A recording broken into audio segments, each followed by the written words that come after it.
sœurs et frères, sur une caricature qui circule sur Internet, on peut voir une femme assise sur un banc en train de lire un livre.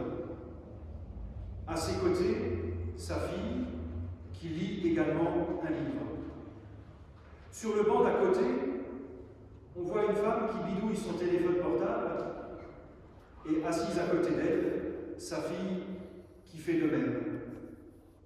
Et la femme au portable demande à la femme au livre « Mais comment faites-vous pour intéresser vos enfants à la lecture ?» Cette caricature nous apprend deux choses. La première, c'est que les parents, sont les premiers éducateurs, les premiers enseignants. Luther disait les premiers évêques de leurs enfants. Et la deuxième, c'est que les enfants apprennent en imitant leurs parents. Et voilà que ce matin, on nous demande d'imiter Dieu. Allons-nous. Ils ont été nombreux dans l'histoire à vouloir le faire, et à tellement bien le faire que ça s'est mal fini. Ainsi ont fait tous les dictateurs et tous les idéologues du passé et du présent. Imitez Dieu, puisque vous êtes des enfants qu'il aime. Mais quel Dieu! Je suis toujours frappé de voir à quel point on en parle beaucoup, et je suis toujours frappé de voir des auteurs qui se disent athées ou agnostiques et qui justifient leur position en parlant d'un Dieu plus proche de celui de la philosophie grecque que celui de la Bible.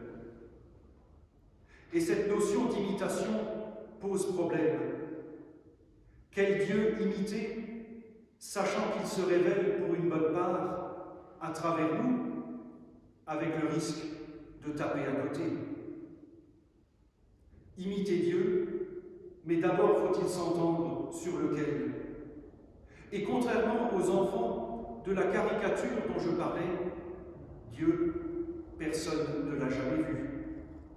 Même la Bible en présente des aspects différents.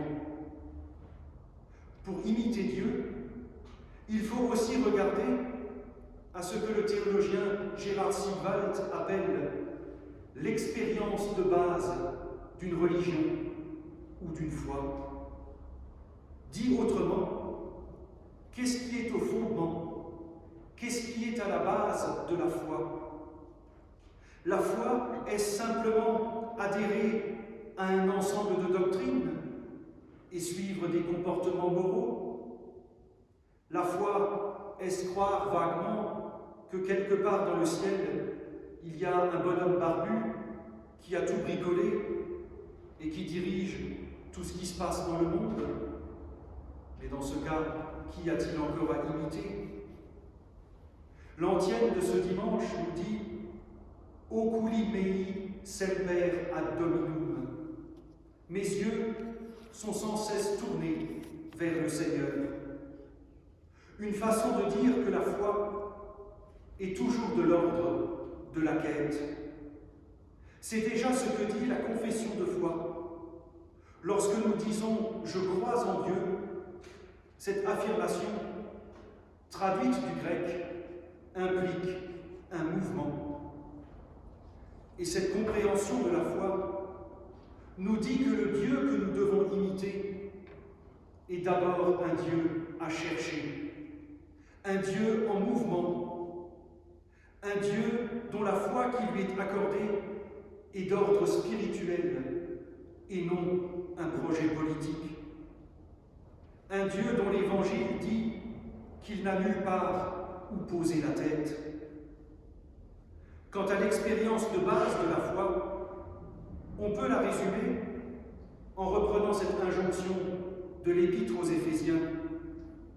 Vivez en enfants de lumière. Aussi la question nous est posée. Qu'est-ce qui, dans la foi et dans la suivance de Dieu, nous fait passer des ténèbres à la lumière? Et cette fameuse imitation de Dieu revient alors à passer à la lumière. Passage qui peut prendre bien des formes. Dans le monde qui est le nôtre, avec ses craintes, ses incertitudes et ses colères, la foi que nous confessons doit nous permettre d'ouvrir une voie qui est une voie de construction de nous-mêmes et de la société. Que voulons-nous pour l'avenir? Quel monde voulons-nous laisser à nos enfants et petits-enfants? À l'heure où l'on réfléchit au séparatisme, à la laïcité, au poids des communautés, aux valeurs de la République, au sens de l'école, à l'heure où, quelle que soit la casquette que l'on porte, le réseau social que l'on fréquente, ou le parti où l'on est encarté, il ressort cette impression amère que la lumière ne viendra qu'en réduisant l'autre, qu'en annihilant l'autre, au sens où il faudrait réduire sa voix à rien et lui faire comprendre qu'il ne compte pas. Est-ce cela que nous voulons? Un monde qui, sous prétexte de liberté d'expression, se permet d'insulter tout ce qui est différent?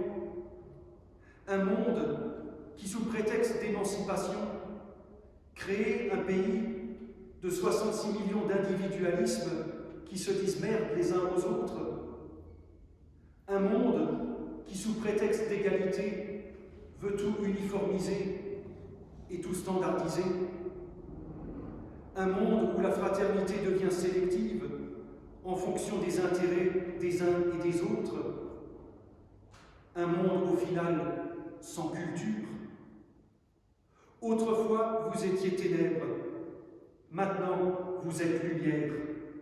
Vivez en enfants de lumière.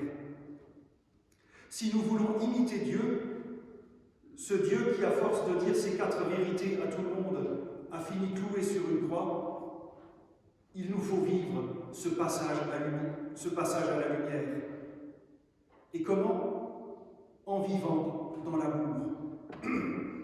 Il y a quelque temps, Delphine Orviller, qui est l'une des 2 femmes rabbins exerçant en France, a dit « Le monde ne se découpe pas entre ceux qui croient et ceux qui ne croient pas. Le monde se découpe entre ceux qui font de la place aux autres et ceux qui n'en font pas. Faire de la place aux autres, c'est la définition même de l'amour biblique.